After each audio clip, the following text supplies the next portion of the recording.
Good afternoon and welcome everybody to our budget webinar.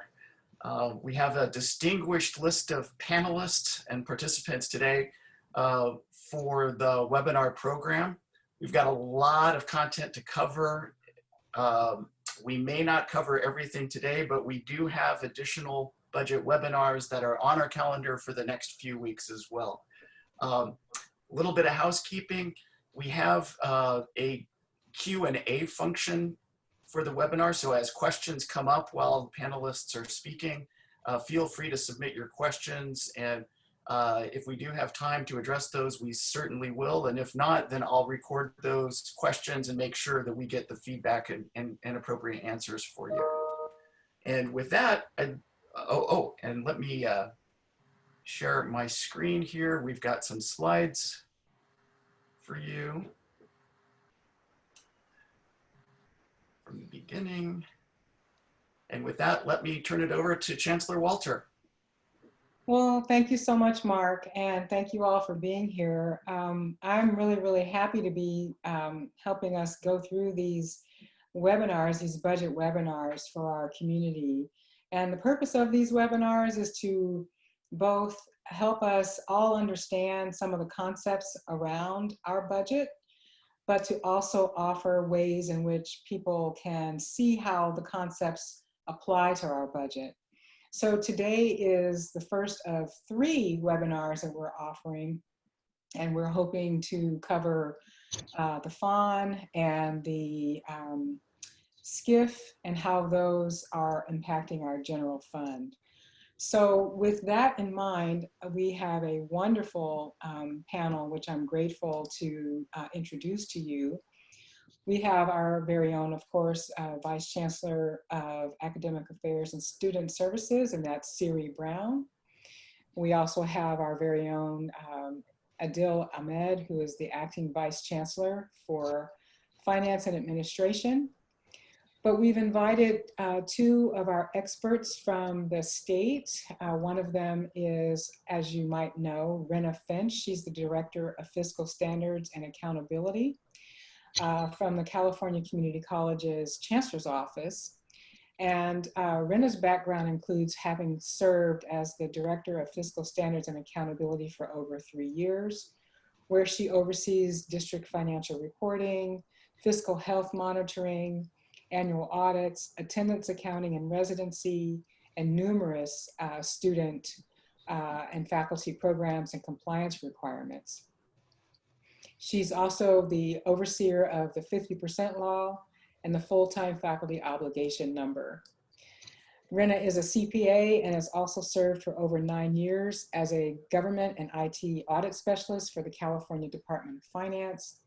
And Wrenna, I am so grateful that you are here with us today, and thank you so much for your time. We also have Omar Gutierrez, who is with us from State Center Community College District at the Fresno City campus. Omar Gutierrez has a master's degree in accountancy from Golden Gate University, a bachelor's of arts in business management from Fresno Pacific University, and an associate's in arts degree and liberal arts from the College of the Sequoias. And he holds a chief business official certificate from California School Business Officials Association. His prior work experience includes positions at Fresno Unified School District, Tulare County, Fresno County Superintendent of Schools, College of the Sequoias, and most recently, West Hills Community College District as the Director of Fiscal Services for the district. So with that, I once again want to thank our panelists and participants, and we'll go in the order where Wrenna Finche will talk to us about the FON and how it works, and then Siri Brown will comment on how we work with the FON in our district, and time permitting, we'll move on to the student-centered funding formula with Omar giving sort of an overview, and then Adil will give us more specifics for our district. So I'm going to turn it over to you, Wrenna. All right, thank you for that warm welcome, Dr. Walter, and good afternoon, Peralta Community College District colleagues. I just want to give a big shout out to Oakland. You're actually, I lived in Oakland back in the 90s. If anybody recognizes this picture behind me, you know, turn it up in the chat. I used to live halfway between the electric wash house right back here and the Bushrod Community Center.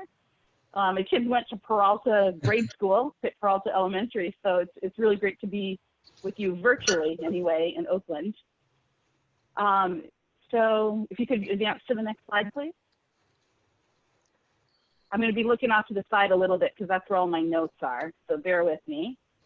We're going to talk about the faculty obligation number today, and I'm just going to kind of refer to that as the FON from now on. We're going to go over a little bit about the history and legislative background, talk about how it's implemented each year, the reporting requirements around it.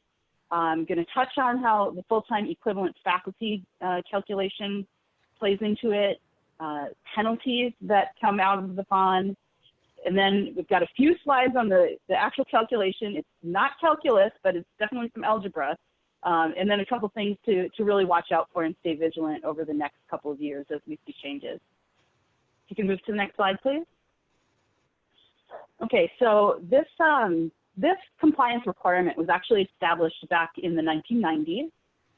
The FON was part of a mechanism to encourage progress toward the 75-25 goal, which is mentioned both in Ed Code and in Title V regulation. So that encouragement includes kind of both a carrot and a stick. The carrot was a program improvement fund, which actually, unfortunately, haven't been appropriated since the late 90s. And then the stick was the FON penalty. So we kind of got left with that. The Board of Governors determines each year in November whether there are sufficient funds. And actually, if we can move to the next slide, please. Right, so each November, we bring a FON recommendation to the Board of Governors, and they're going to determine whether the funding in the Budget Act is sufficient to implement the FON. And if it is insufficient, they can take an action to not implement, or we kind of refer to that as it's being frozen. And in that scenario, we still continue to calculate the obligation number. We still post that. We still ask you to report on it. The districts have the option, they can comply by meeting the FON or by meeting the full-time faculty percentage that they had achieved. And so I wish I had a polling question right now. Who thinks we're actually going to implement the FON for fall 2021? Technically, the Budget Act provided some pretty solid basic funding, but with so much of it deferred and such unprecedented uncertainty, our recommendation will be that the board does not implement the FON this fall, but it will be up to the Board of Governors. Next slide, please.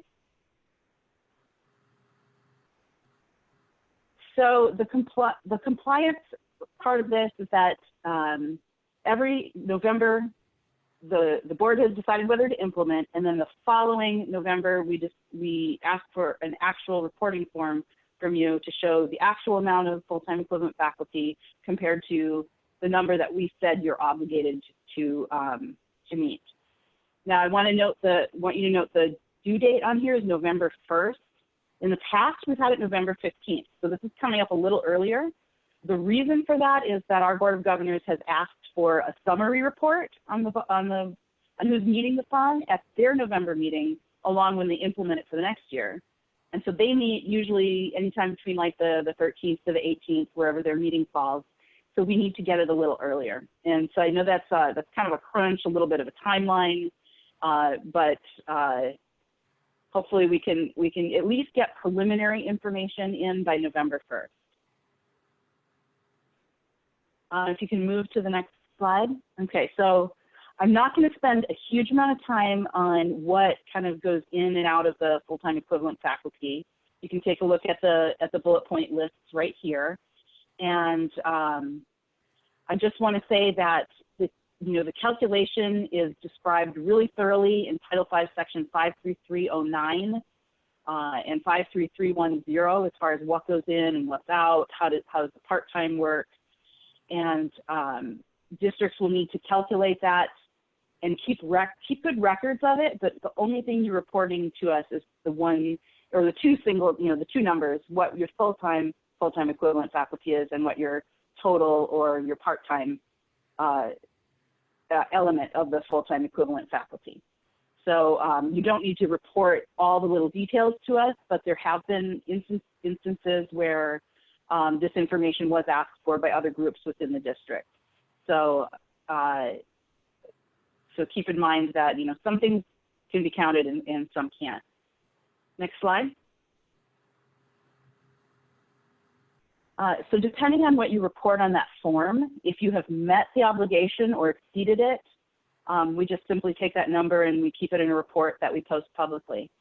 However, if you didn't meet the full-time equivalent faculty or the faculty obligation number, there is a penalty that's assessed.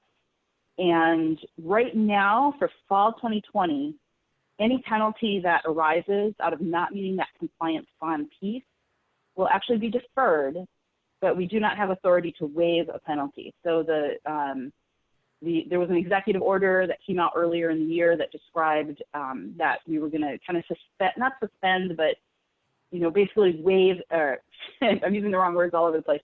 We're basically just deferring the penalties this fall. So they would still be owed, but not collected till some future date when the next time we implement the fund. So that any money that comes from the penalties actually really does go to a good cause. It does go to the Equal Employment Opportunity Fund. And our legal team over at the Chancellor's office administers that, and they make sure that they're really using it to promote good hiring and promotion opportunities for folks. Okay, next slide. I want to give you a little background on how that, what is that penalty. In regulation, it's described as a statewide average replacement cost times whatever the shortfall is in your fund. And we actually get that statewide average replacement cost from the data that you submit. We take all the full-time faculty salary and benefits statewide, and we also include a component for the part-time piece and subtract it out, and that gives us our statewide average replacement cost. So it's been kind of creeping up. For fall 2020, it's about 82,000. And if your district does owe a penalty such as this, you'll see that on the form when you submit. It kind of gives like a potential penalty, and then we'll send you a memo a little bit later, and then you actually have, you need to pay that in April, no later than April. And usually this last year we tried to get these invoices out a lot sooner too. Next slide, please.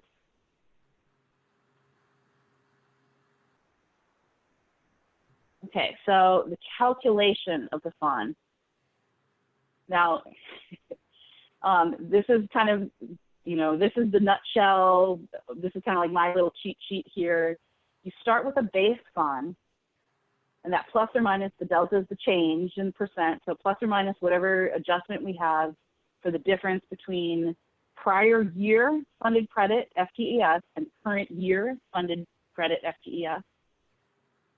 And then in any year where there's additional special funds allocated for full-time faculty hiring, we would also make an adjustment for that. For fall 2020 and for next year, for fall 2021, we don't have any of those additional funds allocated. New additional funds. I think last year this was relevant because last year for fall 2019, there were some additional funds that were, there was their initial allocation. So everybody kind of got an adjustment, a little bump up because they had received those funds. So we calculate the FON at each apportionment cycle, and then the compliance FON is going to be the lesser of whatever we calculated in advance or whatever comes out of the P2 apportionment cycle. So the advance, if you could stay on that same slide for just a moment, please. I just want to point out that the advance tends to be a little inflated because it includes that projected fundable growth.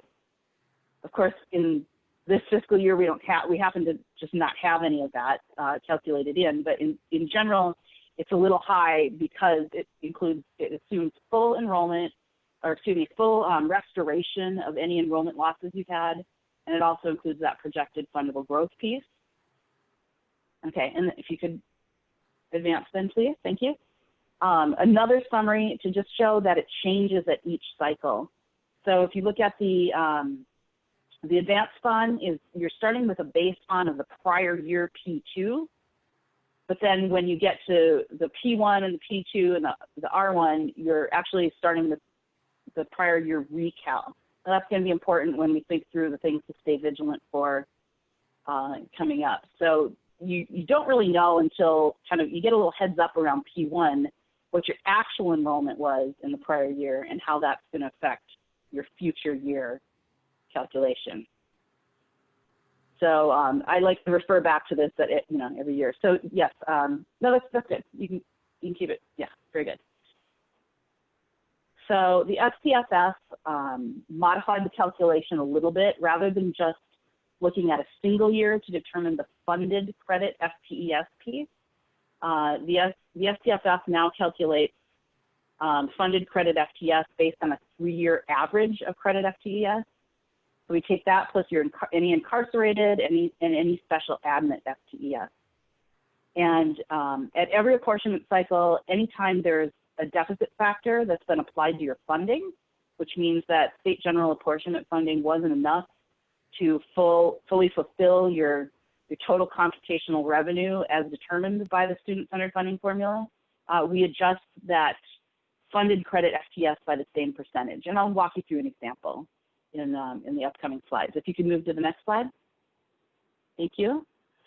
This is a little snip of your Exhibit C. This is the apportionment exhibit that shows the revenue the district is receiving. And this little snip is from the supporting section that shows part of the FTS data and calculations. And I highlighted over on the right the 3 pieces for Peralta. Well, any district will have the same placeholders, but this is Peralta's most recent P2 Exhibit C, which highlights the FTES that becomes the funded credit FTES for the purposes of the FON. Next slide, please.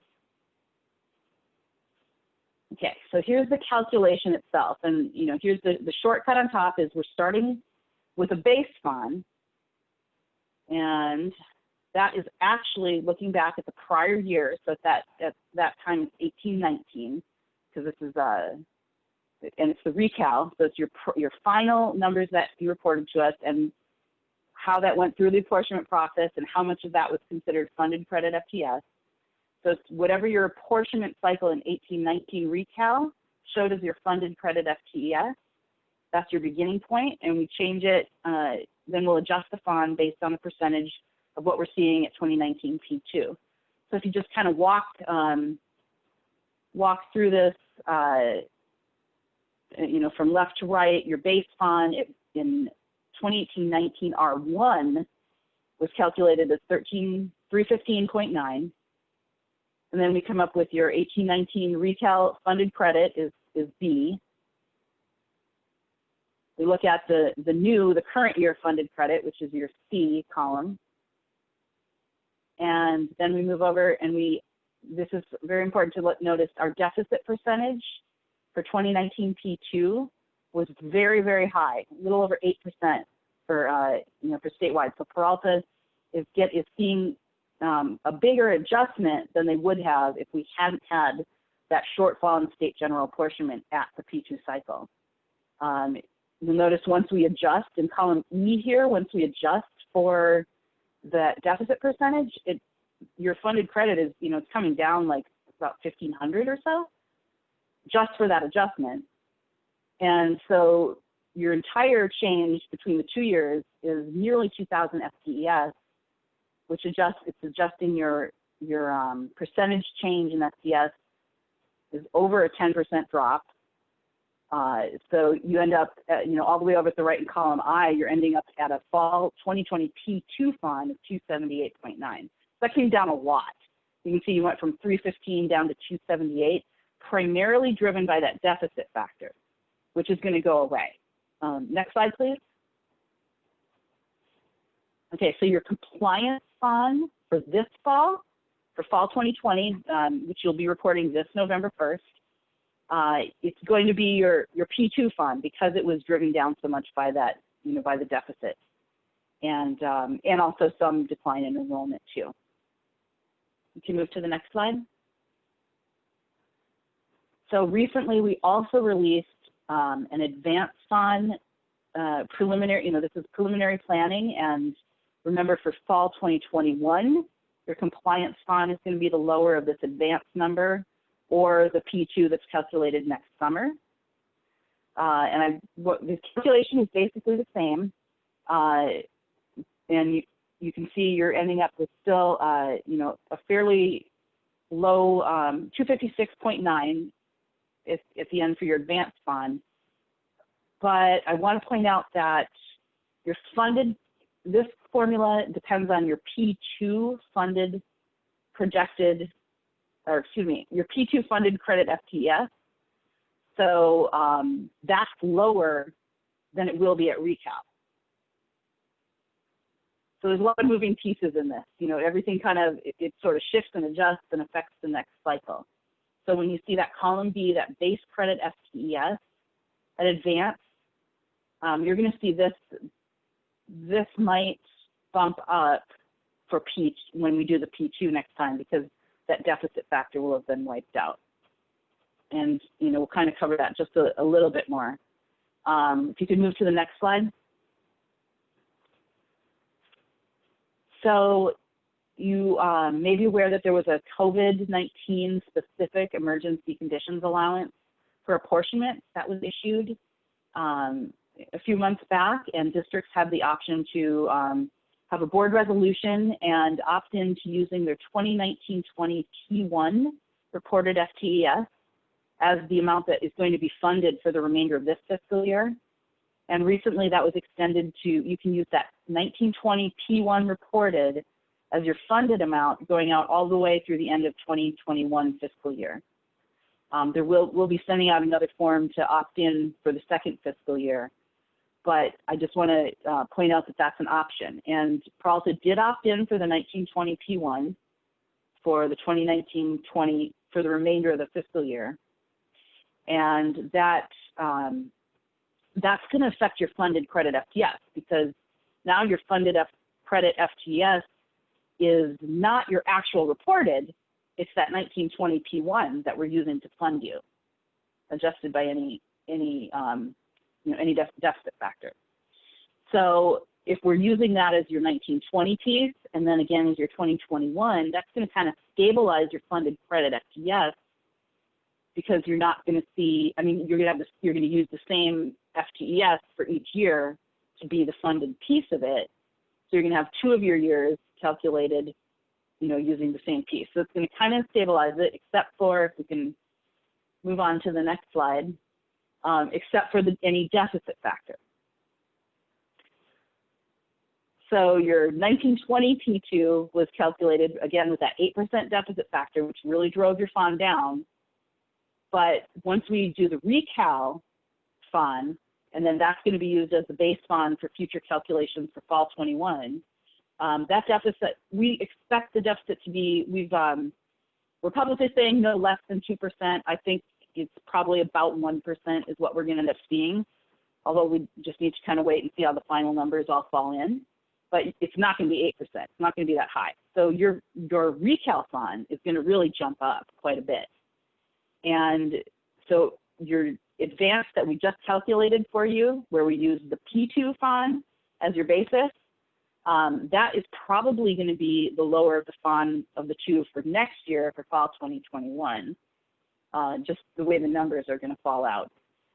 Obviously these are all based on estimates. It's going to be driven by, partly some of the choices that are made at Peralta of whether you're going to be using the 1920, what you're seeing in enrollment.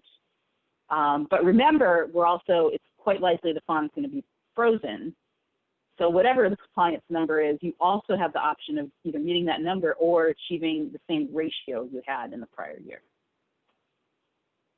So really, it's very important to watch for the release of our recal update. We're going to do a recal, 1920 recal and 2021 P1 update, which will give you a little more information.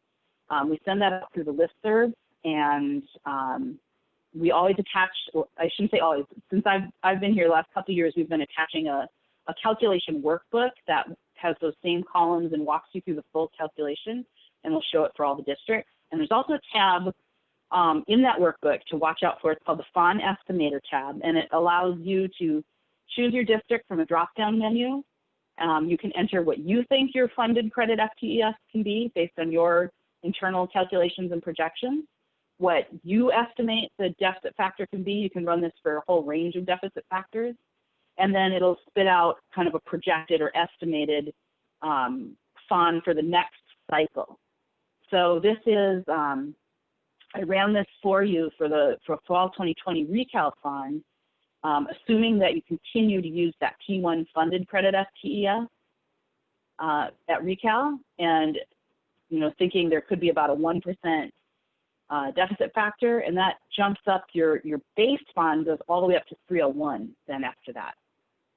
So that's a pretty big bump from, I forget exactly what was it? It was 278, I think, is your compliance FON this year. So it'll jump up, roughly 22, 23. If these are, if you choose those particular, if those are the choices you make, and that is the actual deficit factor. So I think that's a helpful tool for, for going forward. The last couple of slides here, this is just resources. We do have a web page for full-time faculty obligation.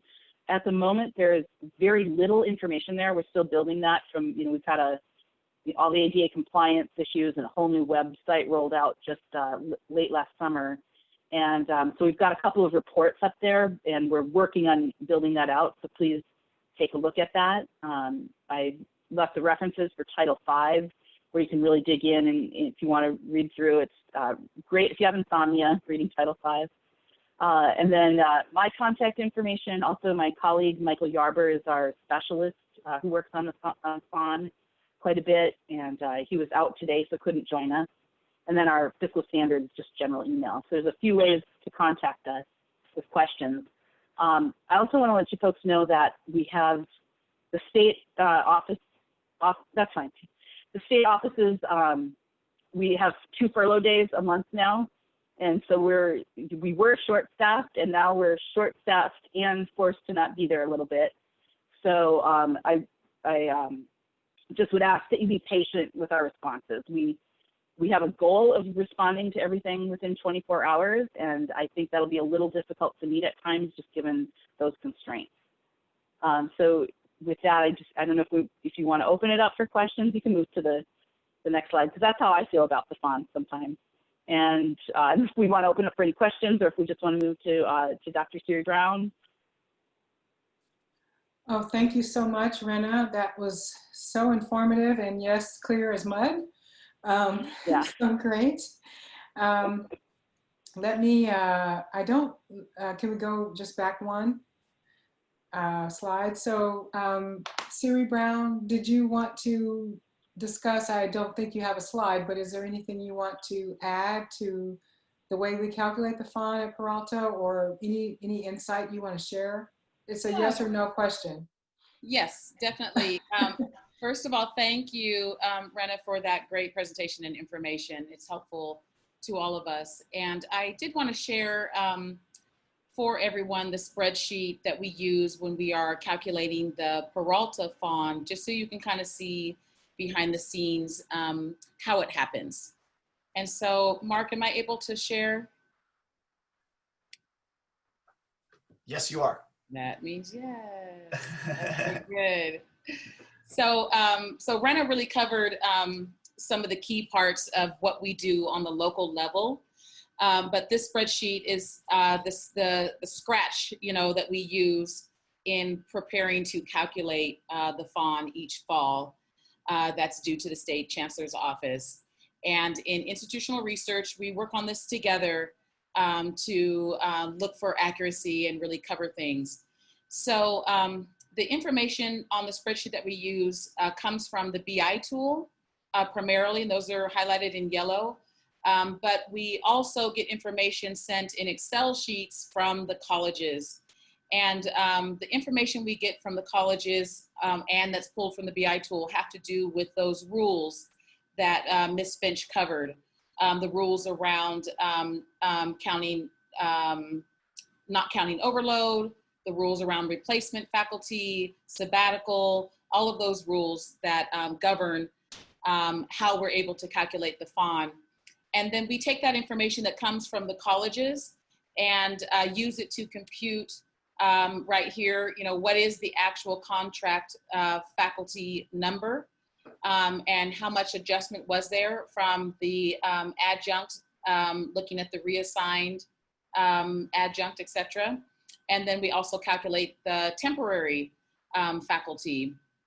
And we put all that into this right here is basically a copy of the sheet that the state sends us where we fill in these numbers.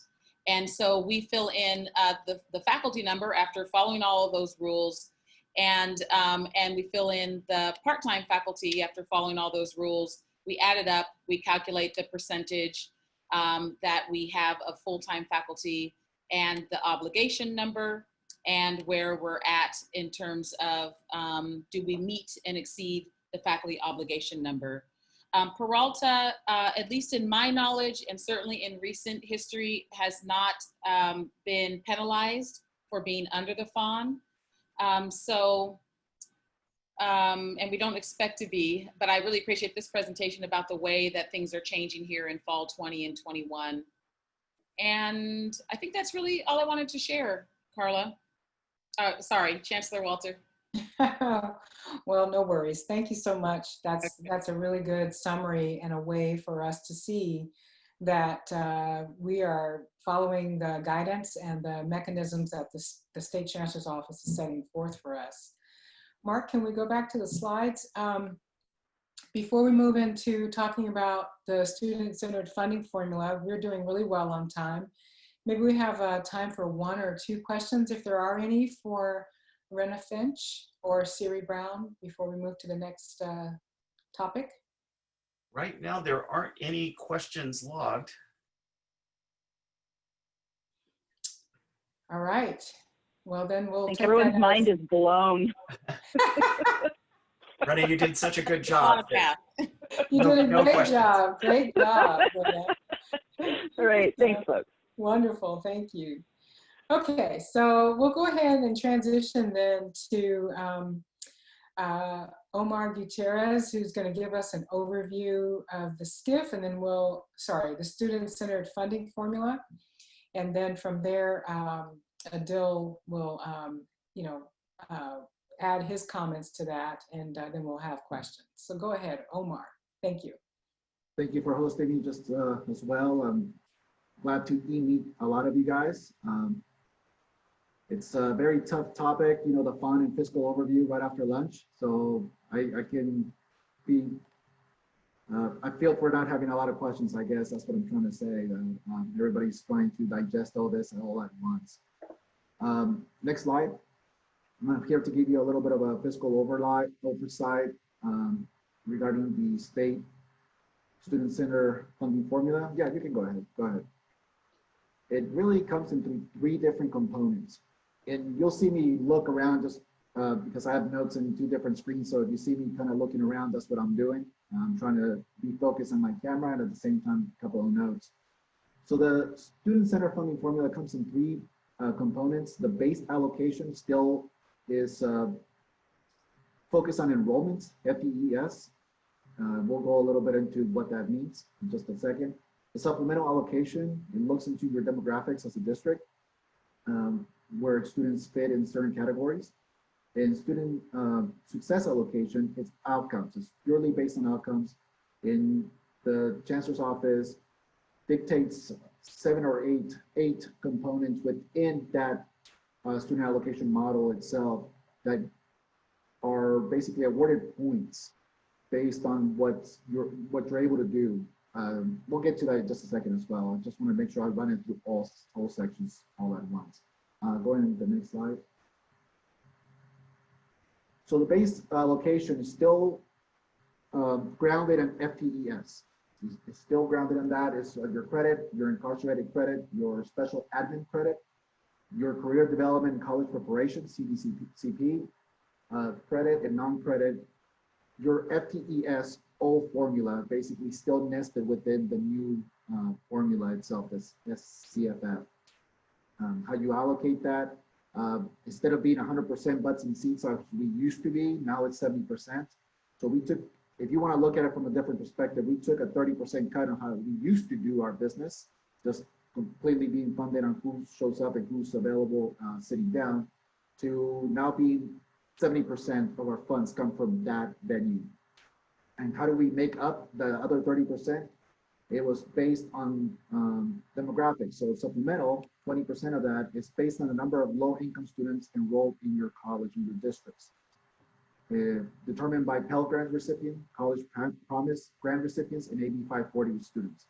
So those students that qualify into those, for the lack of a better word, I'm not calling them buckets right now. In those buckets, qualify you to get 20% of your funding through those venues.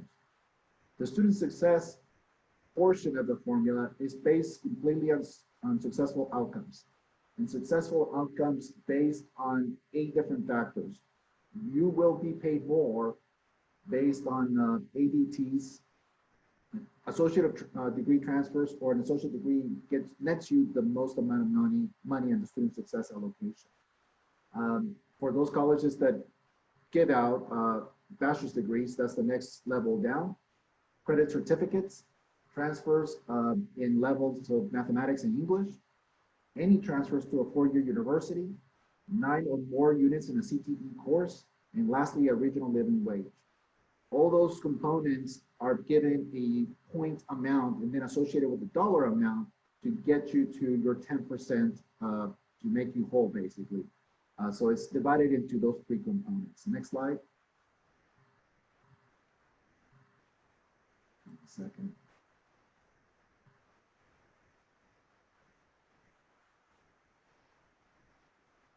So the student success allocation, the reason I have a little bit of asterisks there, it's because prior to this year, when it was first rolled out, a lot of districts were, for the lack of a better word, were viewed as gaming the system a little bit. You were able to, if you were able to have a lot of success, whether automatic degrees, whether you drive your population to take more of those CTE courses, they were able to gather more dollars in that bucket to allocate more dollars to themselves, basically.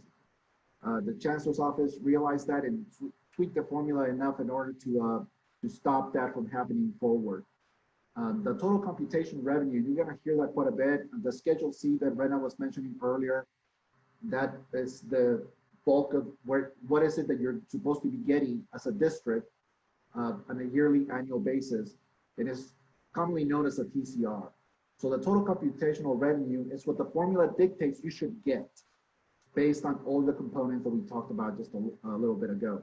Doesn't necessarily mean that is what you will get, but it's what the formula says that you should get as a district. It does get to be restrained if the system as a whole does not have enough funds to cover every single expense by the 116 colleges that we have currently in our system. So if every single college reports all their information correctly, like we all do, and there's not enough money in the system to cover every single formula based in every single college, it will be restrained. It will be discounted, I guess, if you want to look at it from that perspective. And that has happened before, and it likely will happen again. So it just depends on the overall system allocation.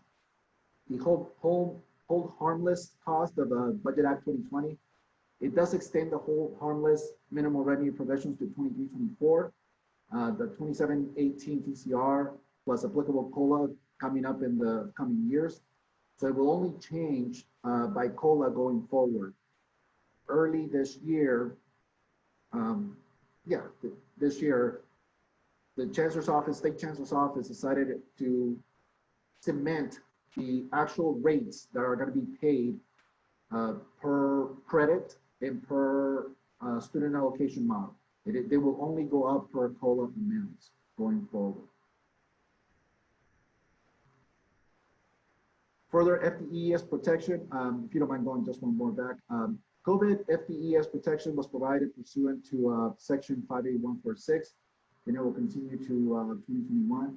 The Oversight Committee, I did want to make sure that we are aware that they are tasked to make recommendations to the Chancellor by at the end of this fiscal year on a number of different topics. The state chancellor will have the opportunity to vet those recommendations, and that he will choose to whether or not implement those. The formula is something that the state chancellor has championed, is here to stay, and is here to for the long haul. We have to play, this is the new game in town basically, and we want to make sure that we adjust our activities in order to be able to receive the most amount of dollars, resources to our campuses, to our district, to help our community and our students visit our campuses. Next slide. And I think this is Adil.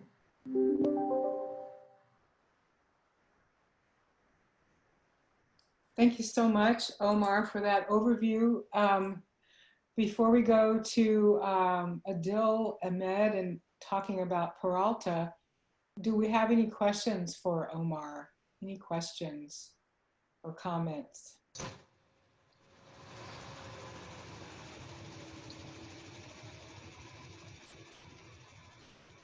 Oh, look.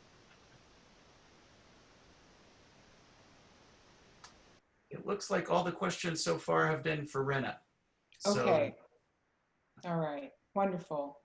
Well, Omar, thank you so much. I really appreciate the succinct and precise overview of the student-centered funding formula, and we are definitely looking at the changes that might be coming forward from the oversight committee. Do you have any insight into what they're thinking about? They're looking specifically at, well, a number of items. Number one is what to do with the formula when we encounter economic downturn. Can the formula handle that? Currently, it's not quite set up to do that. The Chancellor's office at the state level has to input a deficit factor. You know, we're pretty commonly aware of what a deficit factor is here at our college districts. So they have to input that information themselves instead of the formula being able to be driven towards that. So that's something they're looking into. They're also looking at ISAs and how those are going to be calculated within the formula. Currently, they're not in there. And they're also looking at different equity components that can be applied into the formula itself. So they have a pretty big task, to be perfectly honest with you. They're supposed to be wrapping up their work as of June 2021. At that point in time, either a presentation or a report will be given to the state chancellor for him to consider, and whether or not he implements this, part of the process. Great. That's wonderful to hear that they're working on those different pieces. In your goings and comings, do you think that we're going to see the end of the student-centered funding formula, or do you think we're going to be continuing to work with it and have it evolve over time? Yeah, I think it's here to stay. I think you're exactly right. It would have to be evolved, as we go along. This is a very similar approach that the K-12 system went through in the early 2010s. They went through their LCFF model, and it was bumpy roads the first 3-4 years before they got a handle of how to be more equitable to all their districts. So we're experiencing that now. This is something that has been really difficult to grasp as a whole. By this point in time, we were supposed to have different percentages allocated to the 3 buckets. Obviously, we have not done that. We have frozen those percentages until further notice. So it's something that we are going to need to adapt our activities, because those are the ways we get paid, right? So we want to make sure that our staff is taken care of, that everybody is ready to go from day one to service our community, our students. So this is the new game in town. We just have to make sure that all our activities are to see how we can get the most out of that formula to assist our students and our staff the most. Thank you. Thank you. So Mark, I'll turn it back to you because I think there's a couple of other questions. A couple other questions have come up, and both of them are sort of specific questions on how, Omar, you and your district and college have dealt with the SCIF.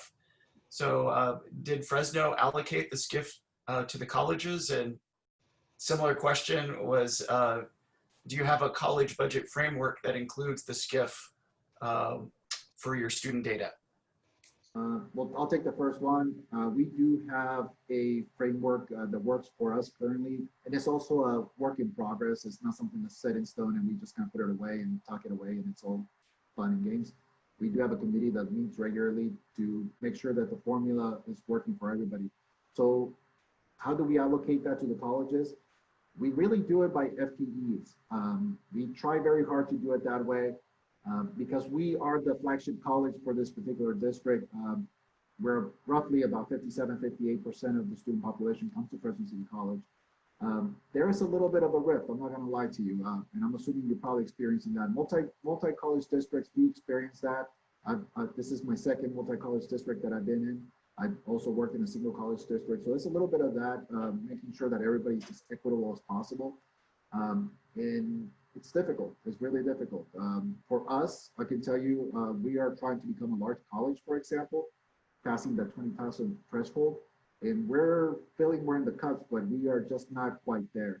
So that's the internal mechanisms for State Center, for example, that we want to work on. We allocate most of the formula through FTES. Some aspects of it, though, we have separated in given colleges a certain amount, a flat amount, centers a certain amount, and then we do FTES.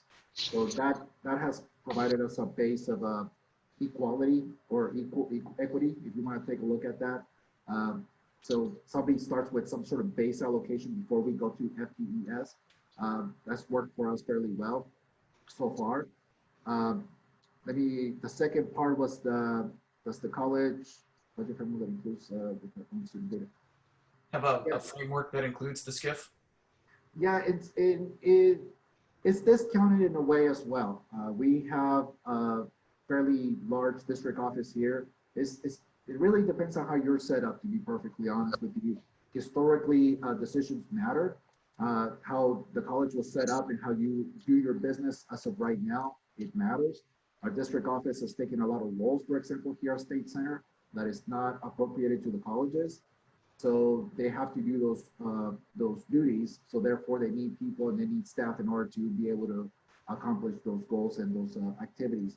So it just really depends on how you're set up. If the colleges are more taking care of some activities that could possibly go to the district office, maybe more dollars can be allocated to them. It really just depends on how you're set up as a whole. There's no one blanket fits all kind of thing. It really depends on the historical aspect of your district. How decisions were made before is how you're built today. So you do have to take that in consideration as well. Well, thank you. Thank you so much, Omar, and thanks everybody for the questions. I think this has been a really good overview, and I love it's sort of there's the student-centered funding formula itself, and then there's the different ways it gets applied across different districts in the state. And we look forward to seeing, whatever new modifications that come out from the Oversight Committee. But I want to be mindful of our time and to give our Acting Vice Chancellor Adil Ahmed a few minutes to talk about the Peralta student-centered funding formula calculation. So we'll turn it over to you. Thank you, Dr. Walter. Mark, could you go next slide? Okay, so as Omar explained, the student center funding formula consists of 3 allocations. We have the enrollment FTES with 70% statewide, and we have the supplemental, which is count low-income student 20%, and also the count of success outcome, which is 10% statewide, system-wide. Next slide. So the student center formula is a base performance formula. We have a guaranteed from the Department of Finance that at least the district will get 2017-18 revenue adjusted by the COLA to maintain the commitment of minimum revenue that we could receive. What I mean by this is that even 17-18 plus the COLA, you had $10, but in your SCIF, you're landing at $8, your whole harvest would be $2. Next, please. So here, I'm getting our 3 years average. I'm just the base allocations. We have our 3 years average, and we have our rate, and we calculate our FTS, the first part, total revenues. Next slide. And this is the supplemental allocations. So to be honest with you, I do 3 years average. I got those numbers from Siri department. Siri will provide me all those numbers. And based on those numbers that I calculate what will be our supplemental allocations revenues. And as you can see, we have a head count, 24,000 stamp is the rate, and we'll give you the total revenue. I don't see it from here, but that's our total. Yes. Go ahead, Mark. So as you can see, this is the student success allocation. We do the same thing. And we have the 3 years average. Now, for 2021, we're going to calculate the 3 years average, meaning that what we do at Peralta is that we estimate 2021, we have our P2 1920, and we have our recall for 1819, and you do your average. Based on those average, we calculate our revenue for the 3 part of that consists the student center formula. Next, so here is very important. I think you don't see everything here, but when we calculate the student center funding formula, we have 121 million. That is what we're lending. So the total computation revenue for 1920 will be our 17-18 plus the COLA. So we should be at 124. So my hold harmless will be 3.8 million that the state must fund us. That's the hold harmless that we are, and this is actual 2021. We are hold harmless at 3.8 million. And that is due because our enrollment is declining, our supplemental allocation is declining, and that if you're declining on your enrollment and your head count, then that way you're gonna land. And this we have this until 2024. So this is what we do here in Peralta. But this, I want to just explain this 124 million when we call the SCFF. What is the SCFF? The SCFF consists of the property taxes, the APA, the local resident enrollment, and the state apportionment. That 4 consists of the 124 million that we call the student center funding formula. And then what we add to that to get our total revenue, this is our total computation revenue. And then we have our total revenue, which we include all local revenues that we have. That is not part of this scheme. So let me just say thank you, Adil. That's really great that we have a general explanation of how it's working here at Peralta. I want to say that in our next webinar, we'll have some invited guests who are going to talk to us a little bit more about how we can maximize some of our receipts in the student-centered funding formula, where we're looking at the areas that we can have some control over. And I think you'll find it very interesting if we're able to begin maximizing that. And that aspect has to do with how we're going to be looking at our data integrity and how we're reporting that information. So with that, we have 2 minutes left, which I'm totally amazed that we actually got through this whole agenda in an hour. But I'd like to say if there's anything, any quick question that we might answer that has come up for you, anything you'd like to see us address in the next webinar, if you could put that in the chat or in the Q&A, that would be great. Mark, do we have any other questions? There are no other open questions. Thanks everybody for all the great questions. All right, so I would like to take a moment to really just thank our speakers, Omar Gutierrez and Adil Ahmed, Siri Brown, and of course, Wrenna Finche from the California Community College's State Chancellor's Office. I know that all the slides will be made available for everyone, either here on the Zoom call, or they will be posted on the website with the video recording of this session. So please be safe and have a good rest of your day. And thank you so much for joining us.